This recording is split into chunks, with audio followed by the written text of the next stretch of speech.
We're back on the Audible Angle. Missed the startup cue. It's indicative of how this show is probably going to go. We are contractually obligated to go over the Packers-Ravens game, which is a hard thing to do as a Packer fan. We went through our normal script writing process, and it was basically 30% silence back and forth. One of us would say something. It's Urbs in the hat. Oh, shit. See, I haven't screwed that up. It's me, Dilly, in the hat. Urbs in the glasses. We got our uniforms on. We're ready to go. We're going to try to break down a little Packers-Ravens. We're going to try to get through that. We're going to talk a little NFL. Eventually, we'll figure out if there's any takeaways to expect from the Vikings game, and we'll move on from there, folks. How you feeling, Urbs? I will say, sorry, cut you off. It's like the old days, in the first couple episodes, where I just ask a question and keep talking. I will say this. Procedurally, great move by us to once again wait until Tuesday. Wait for the weekend of football to conclude, because there's nothing to really say Saturday night or Sunday or Monday. You know, if you want rant and raven, that's easy to find. We certainly, looking at you, Urbs, directly in the eyeballs, there will not be any ranting or raving or outlandish comments today, sir. Do you agree? I can't subscribe to that. I will tell you, I can confirm that there will be no raves. There will be no raving. I'm going to find a rave. Here's one for you. I'm going to start off the show with it because it's the easiest thing in the world, and then we'll move on to reality. But isn't it hard to not be romantic about Malik Willis? I mean, there's a rave, obvious rave, proving you wrong right out of the gate. How about Malik? Yeah, I mean, I'm with 99.9% of Packer Nation. I think what he showed was probably more than what we expected. I thought it was a perfect game plan. That this will be the one and only time in this episode that I give Matt LaFleur any credit.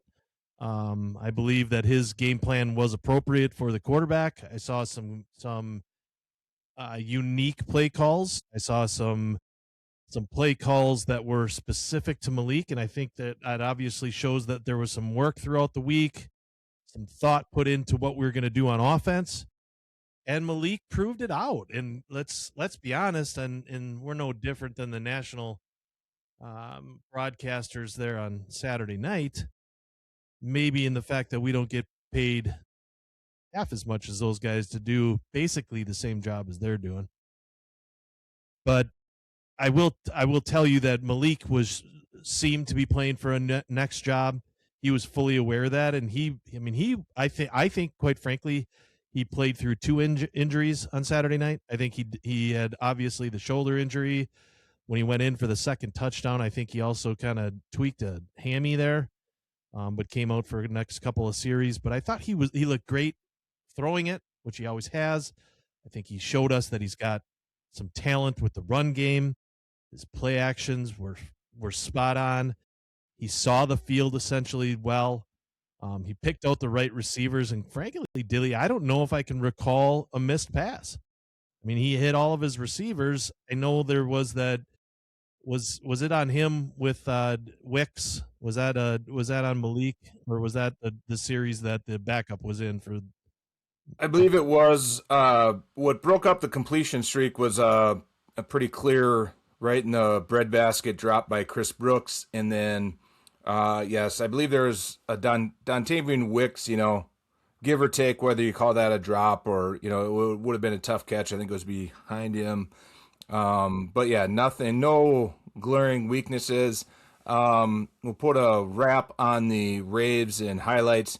As ugly and atrocious as the game was, in the second half, Packers got a couple of stops, or half stops. I think they held no field goal there too. Malik and the offense in general actually had the score down to a reasonable level and gave up a score coming back down the field. Malik throws out his shoulder. The rest is history. But at that moment, I started to have that feeling like, we might be sounding like we ask the Bears fans to sound like, where you just say, got the W, don't give a shit. We are going to have a chance to steal one away, absolutely undeserved win. And whoops-a-daisy, injury, Clayton Tune, not to spoiler alert later in the show, but we're probably going to get a good look at him next week, or this, in a couple days here. Doink it off the hands, I don't know, that he didn't really deserve. That should be like a half interception there, but just murdered Packer fans across the nation in that moment. What are your actual, done with the raves, what's your number one takeaway? If you want fans who are going to watch the first 10 minutes of the show, what's the number one Irby takeaway specifically from the game? Well, I'll tell you, in the easy in there is our rush defense was lackluster, but I'll take it more on a bigger picture. And I'm going to point the finger squarely at Halfley here. And I just didn't see any adjustments that needed to be made throughout the game. Really, we talked earlier episode, we talked to Ravens fan. We talked and Jesse was very clear. The Ravens' power is in their run game. And it's Derrick Henry, and it's not hidden. We had to have expected that. Now, I get it, right? We're going to talk about we're depleted by personnel. Okay, fair enough. And I don't really buy that we're depleted, because Devontae Wyatt is one man, and he wasn't going to plug the entire D line. There was other guys that are there. And I think that our scheme was a little unfortunate, and that's where Halfley comes in. I don't think we schemed well enough. I don't think we put enough bodies in the box. And I think you're also right, Dilly, throughout all the mess, and it was a mess from start to finish at Lambeau Field on Saturday night. It was an absolute mess. But we still had a chance. I watched it back. I was just meeting a friend at a tavern tonight. I watched that game back, and it was 27-24 into the fourth quarter. We had a chance. We were one third down stop away multiple times to be right back in that game. And quite frankly, Malik gave us no reason to have any concern on the offensive side of the ball, which is a luxury as a Packer fan when your backup comes in like that. And quite frankly, it's got an expiration date. I believe that it ends at the end of the 25 season. Like, Malik played himself right into a contract. That luxury, who knows who we get next, but it's not going to be a starter level guy like Malik is, and he proved that. So my biggest takeaway there, Dilly, as you said, in the first 10 minutes, Halfley has to game plan better. This reminds me of our last defensive coordinator, where he didn't make any in-game adjustments. And I thought Halfley had the ability to do that. He didn't prove that on Saturday night. Well, I think maybe the trap, Packer fans and perhaps national media in general, Halfley did improve the defense last year. If you kind of just look at blanket numbers, they were much improved on all the different metrics you can come up with. The one fault in that is we were comparing it to a completely asinine run of defense preceded Halfley, headed up by Joe Barry, who just, turned us into knots, wondering what the hell we were doing and why he was still the defensive coordinator. So you can start off by comparing Halfley to that. Then this year, through 8-10 weeks, it's not a secret, at least for Packer fans and some in the media, you'd see articles pop up here and there. It started being about, well, boy, enjoy Halfley. Well, we got him because he's gone. He's getting a head coaching deal. And I heard some guys talking about it today as a possible Dallas Cowboys head coach candidate. They didn't even fire their guy yet. So it's all made up stories at this point until we get to next Monday and we start firing coaches. But I think, we have to go back and take a serious look at it and say, obviously Parsons comes in, everybody feels great. It's a totally different dynamic on defense. And I'd said all along that you have to give Halfley some credit. And a little bit of leeway, and LaFleur as well at that time, going back the first half of the season, of trying to figure out how to play with an excellent pass rusher and a guy like that on your team, balancing risk reward. Why wouldn't you take a little more risk on the back end if you have Parsons up there? And we kind of didn't, and that's why we didn't see turnovers, or at least part of the reason. But at this point, and I think right when Parsons got hurt, right on the audible angle, we discussed, now is where Halfley actually has to earn it. And for 1 week against the Baltimore Ravens, he did not earn it. Did not earn his head coaching offers. I don't think it's totally taken him out of the picture. My theme after a couple days to think about it, of course, is, if you watch as many NFL games as we do, and try to watch most of all of them, even if it's on replay or you got a couple screens going at once, as many as you can fit on your TVs, you see a lot of football out there, and there's individuals and there's teams that either shit the bed or look great on any given week. And a little throwback again to another episode, you were asking a short week ago about what the hell's the deal with the Atlanta Falcons? How are they so bad? And now it's a couple weeks in a row. They look like a real forceful contender, and their season ended a couple weeks ago. So I think, the unfortunate thing as a fan, and hey, maybe for Halfley's future, there ain't much time left to do anything about it, and we're not going to learn anything next week in Minnesota. Yeah, and I think, I wish that we had a pulse of the NFL brass, if you will, like those in each team, to be sure that, because what we're hearing about Halfley is the media, right? It's almost NFL propaganda at this point. They're anointing Halfley as this number one candidate after 2 years of decent, and I'll say this year was probably better than most. But is it really the same inside the people that are in the know about head coaching positions? Is that really the thought, or does he need a little bit more? I mean, Ben Johnson was proven for 2 or 3 years down at Detroit, right? Like he had resurrected them in the last 3 seasons before he left. But I'll be honest, Dilly, I was surprised every time I heard that we were a top 5 defense, right? Because you look at our defense, and I have questions at cornerback, major questions. We all knew that our defensive line was subpar. I don't know if I knew they were as bad as what they made us look on Saturday night, but I think some of that basically anointing him a head coaching job before he's really completed year 2 as a defensive coordinator, after a fairly significant jump from head coaching in college to a defensive coordinator to a contender, if you will. And I really didn't believe it. I don't believe it. And to your point, he hasn't proven it when you don't have the second best defensive player in the league healthy and playing, because right now is when you earn it, and he hasn't. Now, we do have another game here on Sunday at noon, and when you play in the last game, week 18 at noon, it doesn't matter.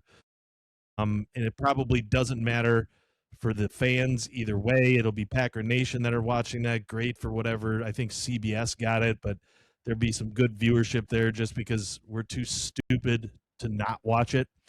But we're not going to be seeing the best defensive players out there. We're probably not going to see the best offensive players out there either, because there's really nothing to play for. But I agree. I think Halfley's on the Packer staff next year. I think he deserves to be our defensive coordinator, but I need to see more. I need to see more in-game changes. I need more adjustments. I understand that you're limited to your personnel, and you lost a guy to an Achilles. You lost a backup to a horrendous, I don't know what he did, broke it in 6 different ways. That corner that came in didn't look pretty. They didn't show it twice. I saw it live right away when his foot was going the wrong way. But, man, Halfley's got to step up his game. LaFleur's got to step up his game. Bisaccia being our co-head coach, how he got that position is beyond me. That's another issue altogether, because he can't even sort out special teams. We continue to make mistakes on special teams, Dilly. You asked me the question. I'm going to ask you the same. In the first 15 minutes, when people are still listening, about what's your main takeaway from that game, what's yours? Well, I got a couple for you, and you spurred a couple. I should be writing this shit down as you say it, but one thing you bring up, Rich Bisaccia, one of our favorite coaches of all time, downright genius. If they need to find a way, if there is some Halfley head coaching pressure, it would be great. If they make the move to get rid of Bisaccia, make Halfley the co-head coach. Go ahead, or whatever the hell, that assistant head coach. Give him a little extra as just a way to pay him a little more, and keep him around. Teams do that sometimes defensively too, because they can control interviews a little bit differently. You can't interview a wide receivers coach in the playoffs to be your wide receivers coach. I think it has to be a promotion. So I think that's part of the reason why you get into these teams that have passing game coordinators and run game coordinators, instead of just staying as the offensive line coach or whatever.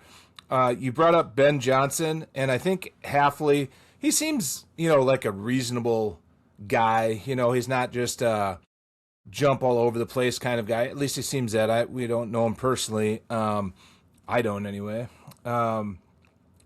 He would be well advised to consider the path Ben Johnson took, which was restraint on taking the head coaching job, making sure he's ready, he's done everything he wants to do, and then go ahead and pick the spot that's right for him. I don't think going to the New York Giants is a good move for Halfley, although they do have some pieces. And then the other takeaways, I don't want to highlight too much, but I have two other highlights, and maybe it's a little too late for this first one. I don't know if it was Halfley or LaFleur, but they did seem like they were making definitive moves. With the reason why, unfortunately, Kamal Hadden got hurt is because in the middle of the game they decided we saw enough today of Carrington Valentin, and I forget who else. There was another position. Oh, it was right early in the game when Evan Williams came up and missed the opportunity to stuff the run. And we know he's coming off injury, and sometimes I experience that as a player. Like, sometimes you can't control it. If your knee is still banged up, your shoulder's still banged up, you just go in there and you attack a tackle differently than you would if you're 100% healthy. And right away we saw Bullard in more just as the base safety. So I was actually going to text you. Things were going so shitty, but I was going to say, hey, did you notice, that at least for once it seemed like they were pulling the trigger on making a change, just saying this guy doesn't have it today. Two highlights that I will, before we get to the elephant in the room, that I will say is Jordan Morgan. Didn't hear much about him. Second game in a row playing at right tackle. The guy's a tackle. When they try to bounce him around at the guard positions, he sucks. And you notice he's playing because he's not a guard. And he's out at right tackle. And the best thing you can say about a young right tackle subbing in for a great right tackle is nothing at all. And I don't even remember hearing about him at all during the game. So that's good news on Morgan. And our old friend Lucas Van Ness, on a night of shitty defense, he actually made some plays. He actually looked like he had something there. And, he's only a couple weeks back from an injury. Now we earned our bye week. We earned it the backwards way, but we got a bye week, and we're going to see some of these guys play, and we're going to see some of the young guys play that I've had a lot of caffeine today. I've worked myself up into anticipating a game of backups in young guys, because we certainly have a lot of them. Yeah. I'm glad you brought up LVS, or LVN, sorry. He did play well. He had some want to, on that night, when I think by and large, if we had 26 players play on defense, maybe one or two had a lot of want to. There wasn't. Valentine was uninterested in making a tackle. Uninterested. And I understand that Derrick Henry's a big guy, but I don't care. The one thing you can do, what you can control, is to throw your body in front of somebody and try to slow them down. And I know you're going to get embarrassed because you weigh 110 pounds, but go and try to make a tackle. Eric Stokes is no longer on the team because he wouldn't tackle. And now, quite frankly, I wish he was back. But anyway, I bring up Luke Van Ness, and you brought him up, and I want to re-bring him up because I think there's some major question marks at defensive end outside of a man named Micah Parsons. And it's a question of, does that contract for Rashawn Gary get moved? And I really want to bring that question up to you, and I don't want to move on to the elephant in the room yet, because I think what we've seen now for 3 straight weeks is a whole lot of nothing from Rashawn Gary. And he's too high paid to be doing nothing, and there wasn't a lot of want to from that young man either. And all we needed him to do was push big guys back, like just push them back, get in the way. And he couldn't do that. He was uninterested. He doesn't get pressures, if you will, of any meaningful movement, right? He's always close, but it really doesn't matter. He's close after 3.5 seconds, right? The ball's out. The ball's going out. So I think that contract is going to be a question. Can we move Rashawn Gary? Should we move Rashawn Gary? I think he should be moved, in my opinion. And I think Ngbare and Luke Van Ness are solid on the outside, opposite of what Micah Parsons is. I think we can get through with the Cox, with maybe a healthy Oliver through training camp that can help bridge the gap until Parsons is healthy. I think there's a lot to be excited about as far as the youth goes. And Luke Van Ness showed that he has some want to, and that's what all we need at this point, right? Is want to. Now, I get, and I'll state a point here. And what I mean by that is the game was kind of over, and you're right. We were kind of the Chicago Bears throughout that game. Maybe we can do enough. Maybe we can steal this one, but boy, that's not in a good position to be. But I would tell you that half a gold star for Lucas Van Ness for actually showing a little want to. 2 things there. One, you brought him up briefly. Ngbare, a lot of stuff about him relies on contract. I think there's a good chance, as a fairly effective vet who is pretty good, he'll likely get overpaid as a rotational defensive end somewhere else. So I think the Ngbare thing is going to be tough to get him back. I don't think the Packers, I don't think they should probably pay enough. You know, it's always a chance that it comes back, kind of a weak market for him, but I don't think they should realistically pay him what he could get from another team that's starving for a third defensive end with no young talent behind them. Rashawn Gary, he's become, it was less obvious early in the year. You definitely had Elgin Jenkins on the list of guys that mandatory restructure or he's gone just because of contract. And Gary has played his way into that kind of situation where it's like, yeah, you almost have to. And I know in that first year, you don't get the same bang for your buck on cap savings. I think he only has it's only 1 year of pain really on his contract situation. I will say this, and this is totally made up, pulling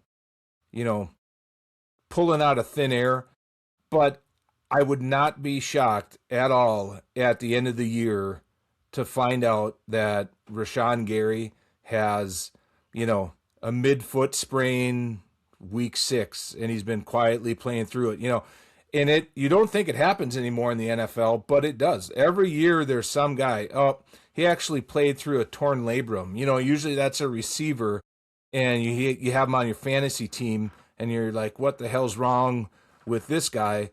And then you find out, it was a very mild but real PCL strain. Didn't take him out of action, but man, he looked slow and weird. And that's kind of how Gary looks.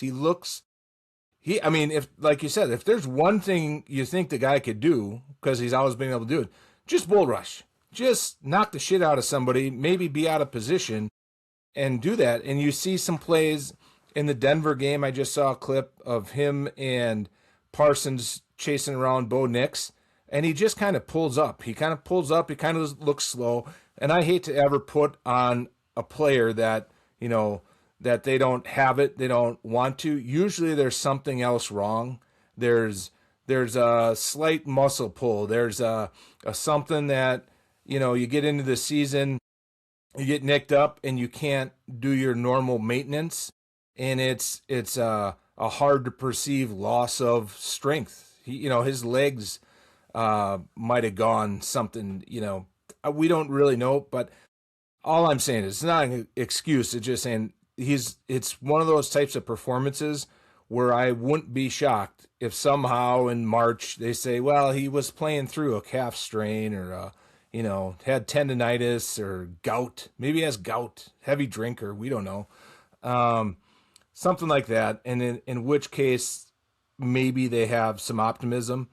I'm going to jump in again a little bit before the elephant in the room. I think everybody is I know from direct messages, there are some fans that are waiting for, and if we would have recorded Sunday or Monday, it would have been red-faced Urbs ranting and raving pretty heavily about some massive firings taking place at 1265. Basically everybody, including the towel guy, was on the hit list. But we tried to explain in the past a little bit about how things can go wrong, and coaches alluded to it after the game, and I had some good examples of the plays. And I mentioned Carl Brooks, I think, when we were talking, like, he's not a big dude. He can't necessarily take on hard, straight up the gut run blocking.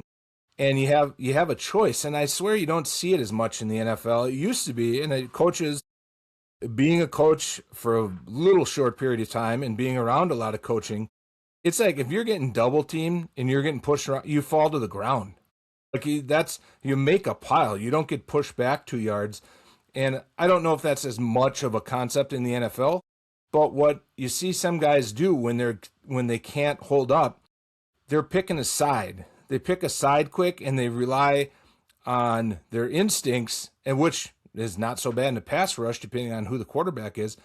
But they kind of pick a shoulder and they expect to be able to kind of duck around the block and get back into the play. And when you're playing a good offensive line that has a head of steam going, you're not gonna you just make the hole bigger.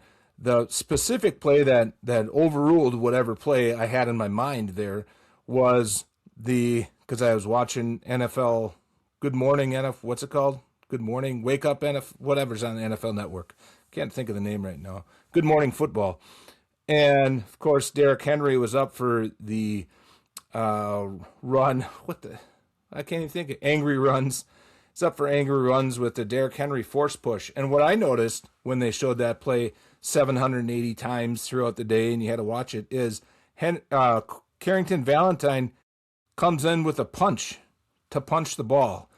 And that, I know it's a singular play, but that's a microcosm of players trying to do too much. You do that if you're the third guy into a tackle or second guy. Not when the guy's still going full steam. He kind of hops in there with a punch.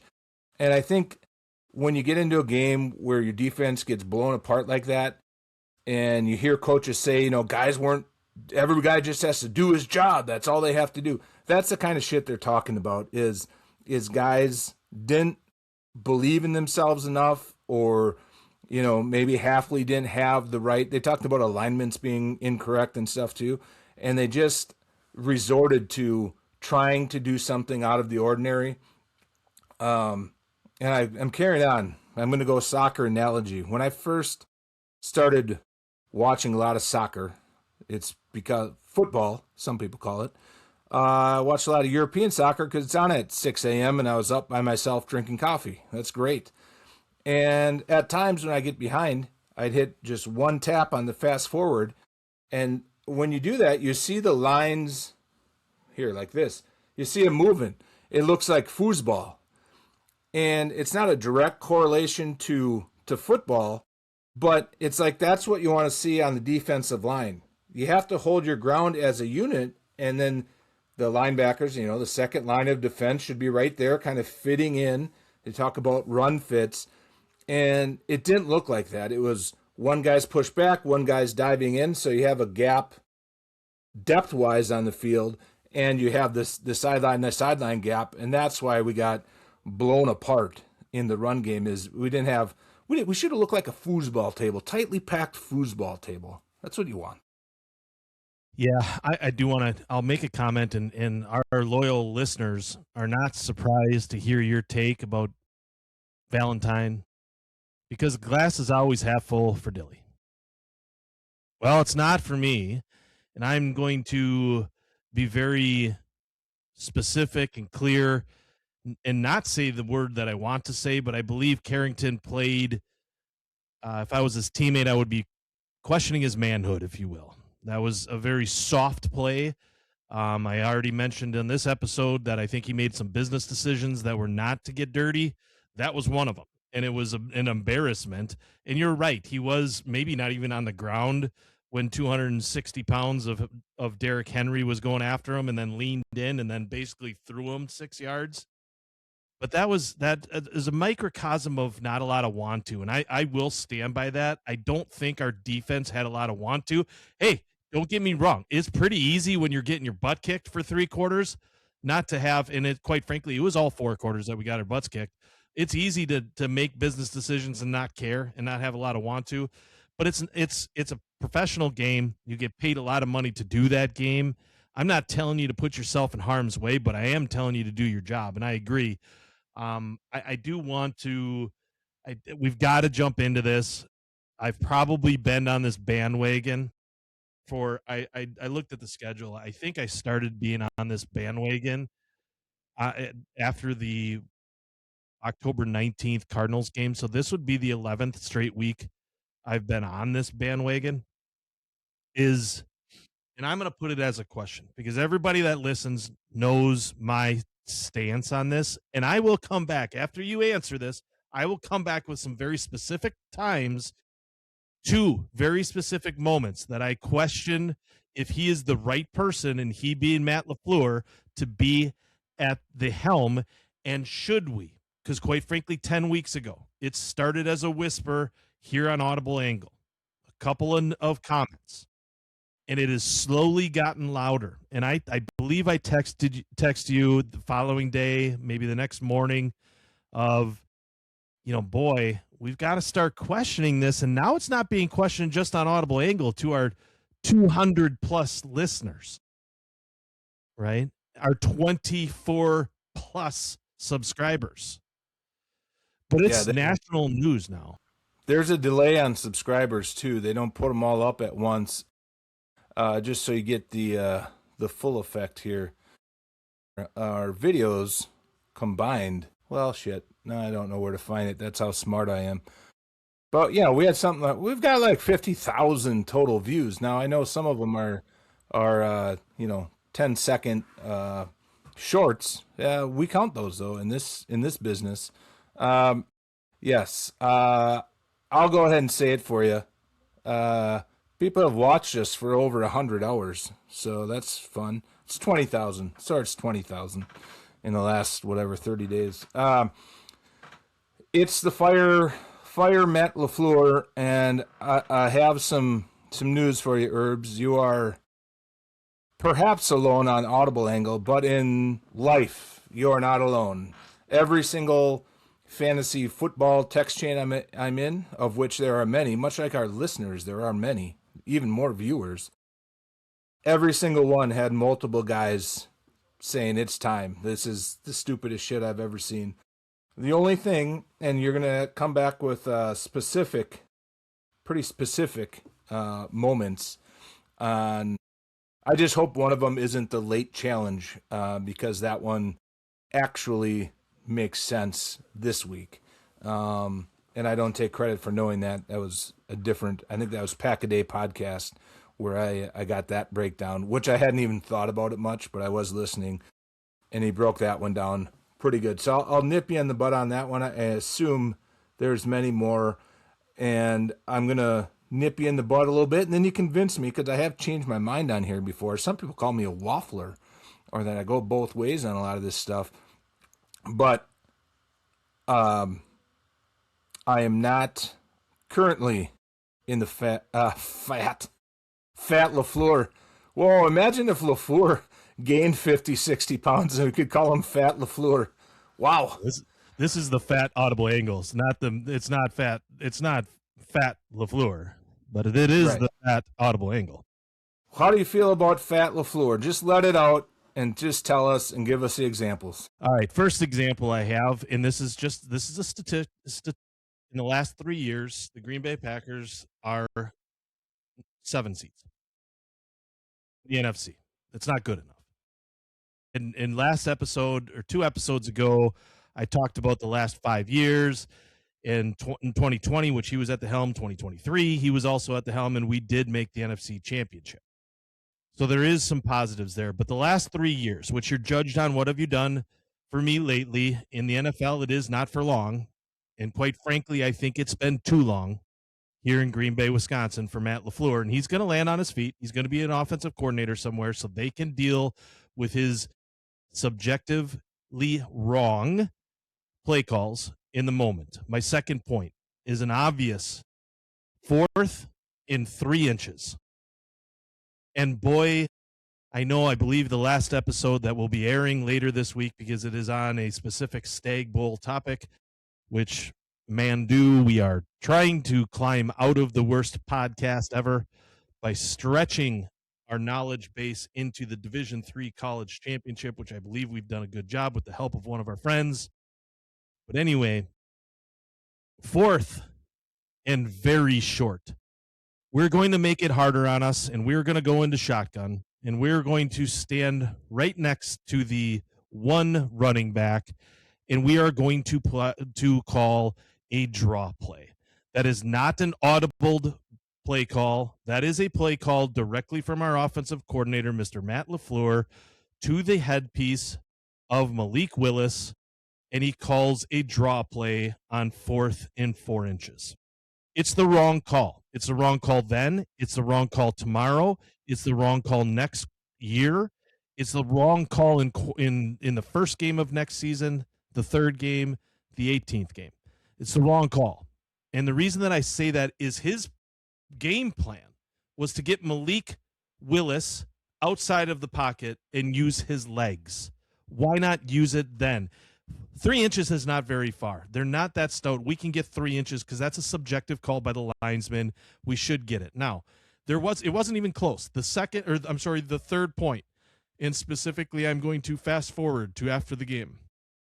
And Mr. Matt LaFleur, the leader of men that we have for the entire organization on a day-to-day basis, is telling the post-game reporters, which I was in the room at 12:65, and the question came out, and they talked about what happened in the game. First of all, he said, I'm going to have to watch back the tape. I get it. That's every coach is going to tell you that because they don't want to answer the questions without doing the research. Fair enough. But then he starts talking about heart and want to and desire and fight.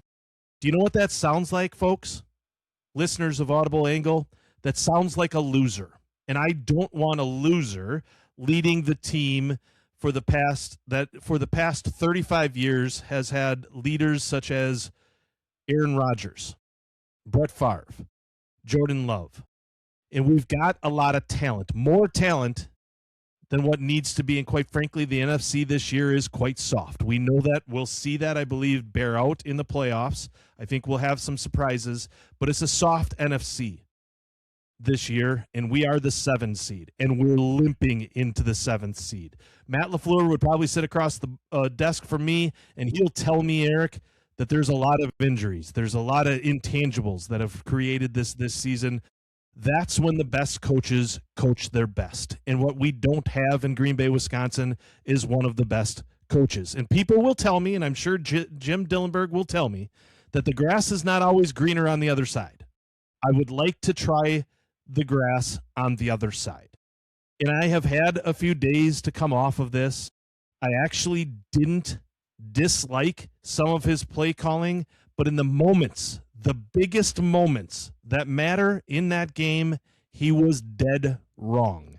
And after the game, when the dust has settled, he was not a leader in front of the microphone, in front of those pundits that will shoot holes And quite frankly, if you'd like to think that the players don't listen to that stuff, but what he says on that podium to the reporters like you or I are the same sentiments he's telling to those players in the locker room.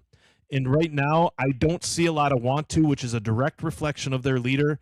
I'm tired of Matt LaFleur. I'm tired of vanilla. I'm tired of predictable. We need to make a change, and I hope Goody and our new leader above him are willing to make that change. What say you, glass half full Dilly? For the listeners, and I hate to do this to you, Urbs, it's an inside zone run from shotgun. It's not a draw. It's not a draw. Draw is a little different. Your linemen kind of do a pass set if it's a draw. So it's an inside zone. What's the difference? You're in shotgun. You're handing it off up the gut. We can just say it like that. That's not a good call. It's not a new call. It's get away with it once or twice a year when you've done a ton of other things in that situation, and we haven't established enough in those situations to think, well, they're never going to think we're going to do this. That's all they think we're going to do. So yes, that's a bad call. An interesting thing on the Matt LaFleur situation is that next year is the last year on his contract. Almost no coach in the NFL, unless he's brand spanking new, and is a first-time guy. LaFleur is a first-time head coach, but he's not anymore. You don't count him in that group anymore. He likely will not go into next season without an extension, and that brings up kind of a two-way deal for. We can say Goody, and my next question for you is going to be pretty obvious. It's going to be about Goody. And whether or not, we assume it's his decision. Is there pressure on Goody is the follow-up question. But for Matt LaFleur, the decision that is going to make it maybe more realistic, and maybe we should agree right now on the podcast, if he gets extended, that's a definitive decision. We're just going to move on for a year or two and not worry about it because we locked him up. But it puts in a dynamic where LaFleur has some leverage. He's not going to go into next year, most likely, without an extension. So he might pull the plug. He might say, if you're not going to extend me, then what am I even doing here? And then they come out and say, fired, resigned, mutually broke up. We're going to still, see each other on holidays and weekends, whatever it is.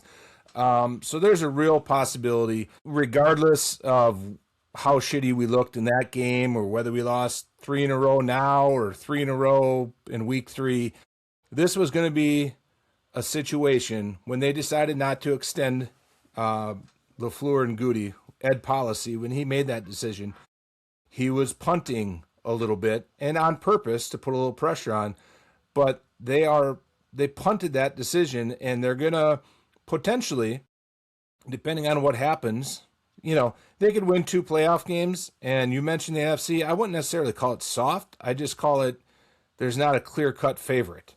So they could win 2 playoff games, and then of course I would say, well, what do you do now? You're not going to fire him now. So there's still a chance this question is off the table. They could also look ugly in the wild card round, get blown out, make a bad decision or two, and it won't really be a discussion either. It'll just be that's the end of it because of what I said. Hasn't earned an extension and isn't going to coach without one. So this all might be moot. I'm not ready to say he needs to be fired at this point. I am, like you said, is the grass greener? We talked to Coach earlier in the week about Ravens fans. They're kind of in the same boat, thanks, and Steelers fans for that matter. Thanks for the winning seasons. Happy to make the playoffs. What are we doing? This isn't good enough. And those are established, proud franchises very similar to us. I will say that if you really look at it, in the Jordan Love era, yeah, we beat the shit out of. Well, we can just swear. I'm not worried about shorts. We've learned that we can't put swears in our shorts. They don't get any circulation. But, we beat the shit out of Dallas. That was awesome. That was fun. And as of today, basically, that seems like a long, long time ago. And the course has run far enough where we got to do something. Now, I would think they're going to run it back. They're going to try to run it back. They're going to do a small extension. They'll do a half measure. It's kind of a Packer organization type of thing. Value continuity. Look at the big picture. They might sniff around. Hell, if Mike Vrabel was available this year, and everyone could, because everyone knew he was a good coach. Took about a year off, and that's a culture change for the Green Bay Packers. The other, a guy like that, maybe get your juices flowing a little bit. I don't want to retread, bring back Pete Carroll part 2, just disgusting stuff. Old retired coaches, no thank you. We obviously can't, a culture change isn't get the next in line offensive coach from the Rams or the Niners. That's same old, same old. The door would be open to the gentleman we questioned early on the show, and that's Mr. Halfley. Now, if you believe you can maneuver yourself into Halfley being the head coach, I think you called him maybe in the pregame meeting, the culture coach. Was that you? Culture coach, have him take the leadership role, and then you do hire the receivers coach from whatever similar offense. Keep it easy for the offense. We don't need to reinvent the wheel. Get it? I almost would guarantee they're gonna hire somebody from the McVay, 49ers, Rams, wherever else. I said Mike McDonald. That's Mike McDaniels. Sorry, McDonald's in Seattle. He's looking like a good hire. So maybe in a roundabout way we get there. Insufficient information for me, Urbs, to pull the plug. As you look across the NFL on a week-to-week basis, I think what we saw last week is something that happens. And some of the, I'm going on here, but some of those weeks that you mentioned of consternation, like the Vikings game, do nothing, be super conservative. We saw 3 weeks in a row, the Seattle Seahawks, every team did that against the Vikings because at the time they had no offense, So if you watch every single game, you get a feel for what exactly where Matt LaFleur is in relation to all the other coaches and his decisions. I don't. Well, let me ask you. Let me ask you in a different way. Maybe I was too straightforward. Maybe I was too Baltimore Ravens on you. So I believe, and I was just having this conversation earlier tonight. I believe the Green Bay Packers are poised to win another Super Bowl in the next 3 years. That's their window. So in the next 3 years, and I firmly say that because that's Micah Parsons' contract. And let's assume that we do not extend him, which smart people would say that we would. But I don't know if we want to, depending on how he plays. I mean, we've lost him for a half a season here, and really didn't play him in the first half. So we got him for a third of a season. But so the window is 3 years. I'm going to ask you this in a different way. Do you put all your chips, if you're Ed Policy and Goody, into Matt LaFleur in the next 3 years, that he's going to show you something he has not yet shown you in, what is he? Has he been our leader for 8 years? Maybe it just feels like 7 or 8 years. He's been at the helm. 7 years. So what he has not shown you yet, you now believe. Are you willing to dive into that and say, I trust you to bring us in our window, and we believe this as an organization. We've got 2 more drafts. We've got some free agent moves that we can do. We're pretty solid in the wide receiving core. We've got a decision to make with Dobbs. in the offseason, which I think is a fairly easy decision. But do you believe, Dilly, today that Matt LaFleur is that guy that's going to get you where you haven't been in the last 7 there in the next 3? Yes, I keep LaFleur. If that's, I would, and I'm. Many people might not like to hear that. I would. I appreciate what he did with the early years with Rodgers coming off not good seasons enough to get McCarthy fired. Rodgers looked done. Everybody you talked to looked done. Revitalized that, and I like Rodgers. It's a prickly relationship with a new young head coach in Aaron Rodgers. That's prickly. He navigated that. He navigated the conversion to Jordan Love.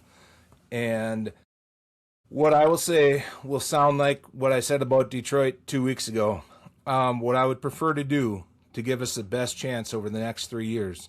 Because I think you're rolling the dice if you think you're going to bring in, Matt Vrabel has not won a championship or gotten his team. They haven't won a playoff game yet in New England. We'll see. Looks good. Terrible schedule as far as difficulty, meaning very easy.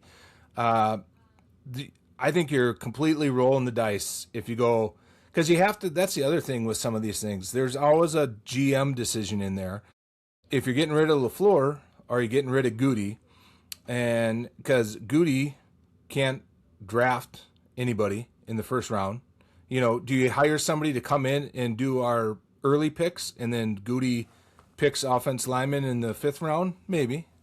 But what I said about Detroit is their overhaul is going to be like, let's not talk about Detroit, but, same question on Dan Campbell. I don't know. Your pretty safe answer might be no. A lot of people would probably say no. Do you trust Dan Campbell to get that team across the finish line? But is that because of Goff or their draft picks? Probably. They don't have enough depth of talent. I think my prescription would be structural changes and Biaccia, and we kind of joked about the culture control coach. There's ways that you can take some of that off of LaFleur's plate and have another assistant head coach. Maybe you have a stronger analytics team that's right there, because people have said that he's not as far as analytics, he doesn't make the right calls sometimes. Maybe you have to do things like that, and that's a restructure of the staff and responsibilities. And I guess if we're looking at just the next 3 years, I would do that before I would roll the dice on head coach, unless we get to a point, and at the end of the year, maybe we will, unless we get to a point where we're saying names. If they lose and the first round of firings already took place for teams that didn't make the playoffs, and then there's another round and we're talking names. I don't want a college guy. I don't give a shit who it is. I don't want Nick Saban. No chance on anybody there. And frankly, I probably don't want a defensive coach, because almost all defensive coaches end up in a situation where if they are good, they lose their offensive coordinator, and then you're cycling through offensive coordinators. And if you could say Ben Johnson, last year, I don't know who that is. Is there a guy who's been primed as an offensive coordinator for 2 years that has turned down jobs that we'd want to hire for Green Bay? I don't know if that guy exists. Yeah, I think we're too far there. I just see our window shrinking by the minute, and I need to see some. Now, hey, granted, the guy is still learning, I think. I mean, I hope he's open to learning. I hope he's open to having some constructive criticism in the offseason, maybe taking a step back and reflecting on some of the poor decisions, maybe asking for help on the analytics side, maybe saying, hey, so-and-so, I need your help on making some decisions. Be in my headset, talk to me.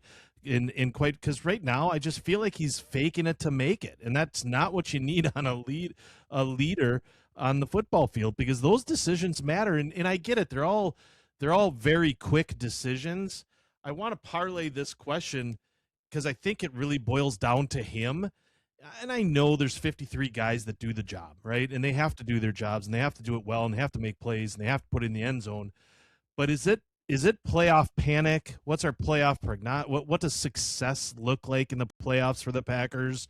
I want to hear your perception and your view of what is successful for the 2025 Packers and Matt LaFleur. And I'm not saying that he's playing for his job. I did say that he shouldn't have a job. I say that he should be looking elsewhere, in my opinion. But let's say he's not playing for his job. I can kind of get on with you that maybe it isn't wise because you have a 3-year window to make a change right now, which I think, quite frankly, is a terrible reason to not make a change. I think the right person can make a change. We saw it in Chicago. We saw the right person there in short term here in the small sample size that we have, which is the 2025 season. He's the right guy there, and he can make change. They won the North. We saw it. But what is success for you for the Green Bay Packers in the playoffs? Success for the Green Bay Packers in the playoffs is, and we're going to make an assumption, enough success is wild card week 1, go to Chicago and do what we've done for more than 6 quarters against Chicago and summarily defeat them in strong fashion. At this point in the year, we'll just give it up to Bears fans a little bit and say, hey, guys, have some miraculous stuff. You keep keeping it close. They didn't do it against San Francisco. And again, they needed a lot of things to go their way to keep it close enough for a last-second play in Green Bay. And they needed all-time miracles in Soldier Field. So, and enough would be going to Chicago and beating the Bears. And then you see where you end up, because I don't think going to Los Angeles or, Seattle. Now, the ultimate, I just couldn't even say the word. The ultimate, then you go on the road to Seattle and you exercise those demons. Or in round 1, you're at Philadelphia, you exercise those demons. Those already vault into big win territory. I don't know if, to me, that's enough. A win in the playoffs should be enough for a lot of people. When you step back a couple weeks after the year and you say, no Parsons, blah, blah, blah, and you come up with all that stuff. I don't think it's impossible, and I should bring it up here, but, we talked about the NFC a little bit, and, people want to be doom and gloom for another week. We don't really. Let's do a quick review of the Vikings game. It'll be cool to see Sorrell play and Morgan play at tackle again and see some young guys. Maybe Golden gets featured. All right, good stuff. Good talk. That's the end of that one. If you look at the current playoff seedings, and I will say, to some degree, I don't really care. That was going to be a question I asked. Do we have a preference who we play? I don't think it matters, because success is just getting a win, and I don't think nobody wants to go on the road in the playoffs, so it doesn't matter. I don't want to go to Carolina. I know that's not possible, but maybe in the second round, because we're the 7th seed, we'd be Seattle. If we win, we're playing Seattle, or San Francisco if they end up the 1 seed. But I don't see, is Seattle, Chicago, Philadelphia, Carolina, San Francisco, or the Rams, is any of that completely insurmountable? No, again, to my point earlier, it's a soft NFC. It's soft. I mean, the records don't say that. The records don't portray a soft NFC, but it is. Last year we had the 15-2 Lions, and nobody wanted to touch them, right? Like, nobody wanted to touch them. It isn't out of the realm of possibilities, and I believe, didn't the Packers go down to the Cowboys as a 7 seed and beat the shit out of them just like 3 years ago? Was wasn't that when the Packers and Love went down there and just dismantled them? So it's not out of the question. I believe we were healthy then. I believe we were playing decently then. And yeah, well, it's not going to change our mind on how we feel about the Green Bay Packers if they go and beat the Vikings at the Vikings with our third squad. It's not going to. Like, and the chances are we're probably not going to win that game because if the Lions decide to start JJ McCarthy and have some of their players playing, they'll beat us because it's our second string and our first string isn't very good anyway. So I think the the bottom line is I want to see the Chicago Bears. I want us to go and play there, but frankly, I wouldn't be disappointed to go to the Eagles either. I think Saquon scares me a little bit more than what the Monangai and Swift scare me. And I'm less worried. I think the quarterbacks are about equal. They're playing about the same. Maybe a little bit of scare factor there from the Sunday night game that showed that the Bears could score at will. But that's a soft secondary. It's a soft defense from the 49ers. So I'm not overly concerned. Nobody in the first round scares me either way. Second round, I'd prefer to go to Seattle.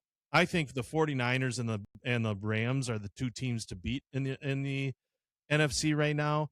The Eagles have all kinds of issues. They don't even know who they are, much less, which probably makes them a bad matchup for anybody because you don't know what they're going to do. Like, what are they like? I don't even know what's going on in Philadelphia, and I don't know if Philadelphia knows what's going on in Philadelphia. So go ahead. That was going to be my point about the NFC is that the Eagles might be the toughest team to play because, they've lost some games and they look ugly, but they're probably not going to get blown out by anybody, and they might not blow anybody out, but they are winning, and they generally play some defense, and the defense has looked a lot better lately. So I still maintain that I think the Eagles might be the toughest game for everybody. Every other team has some weakness that you can say off the top of their head. Seahawks, big game Sam Darnold, shaky, especially if you get pressure on him. And I don't think they run the ball that well. They had a pretty good rushing game last week. Maybe that's a little fantasy football bias with Ken Walker. And then, of course, I handcuff him to Charbonnet and can't start either of them. Bears, again, their defense, maybe they are good at taking the ball away. We'll give them that, but boy, you can go up and down the field on them, and you can score points on them, and we'll see, if the Packers don't blow their own heads off with fumbles and shit in the red zone. You're not too worried about that. Panthers aren't that good, or Tampa Bay if they make it, whatever. And the Rams don't have home field advantage, and frankly are kind of soft.